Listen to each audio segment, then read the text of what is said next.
आज हम श्राद्ध की बात करते हैं। श्राद्ध पक्ष चल भी रहा है। सबसे पहले श्राद्ध क्या है?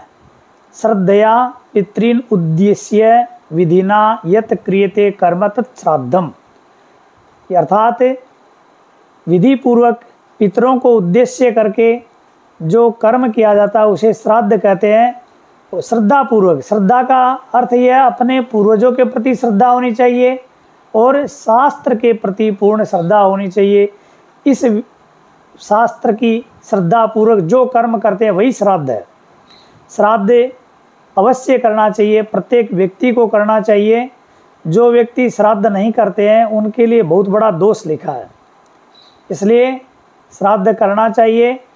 देवता तो भाव के भूखे होते हैं, भाव से प्रसन्न हो जाते हैं, लेकिन पितरों के कर्म में विशेष सावधानी रखनी चाहिए, क्योंकि लिखा है पितरः वाक्यमिच्छन्ति भावमिच्छन्ति देवता। पितर लोग क्रिया की प्रधानता को और वाक्यों की शुद्धि को चाहते हैं और देवता भाव की प्रधानता को चाहते हैं। देवता भाव से प्रसन्न हो जाते हैं और पितर लोग क्रिया की शुद्धि से, शास्त्र के प्रति श्रद्धा रखने से पितर प्रसन्न हो जाते हैं। इसलिए शास्त्र के प्रति पूर्ण रूप से श्रद्धा रख करके और श्राद्ध कर्म को करना चाहिए, तभी वह कार्य सफल हो पाता है और पितर लोग उससे प्रसन्न होते हैं।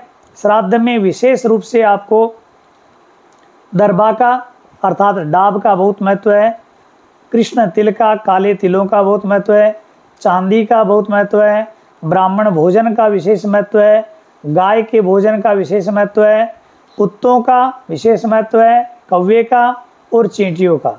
इसलिए पंचबली इत्यादि निकाली जाती है। तो इसलिए इन चीज़ों को ध्यान में रखते हुए कर्म करना चाहिए।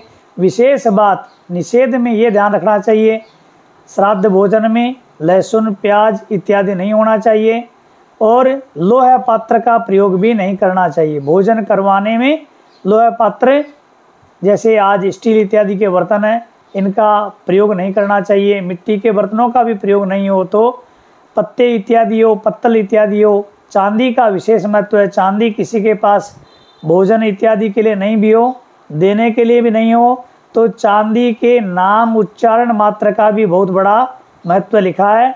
तो चांदी के नाम लेने मात्र से पितर प्रसन्न होते हैं। इसलिए श्राद्ध कर्म में इस चीज़ों का ध्यान रखना चाहिए। पितर अंजलि, जलांजलि पितरों का तीर्थ होता ही है। अंगूठे की और तर्जनी के बीच का जो स्थान होता है, इससे पितरों इत्यादि को जल दिया जाता है। इससे तर्पण इत्यादि अवश्य करना चाहिए। श्राद्ध करने से भगवान विष्णु प्रसन्न होते हैं। इसलिए लास्ट में बोला जाता है अनेन पितृस्वरूपी जनार्दन प्रियतान न मम। बोलिए कृष्णचंद्र भगवान की जय।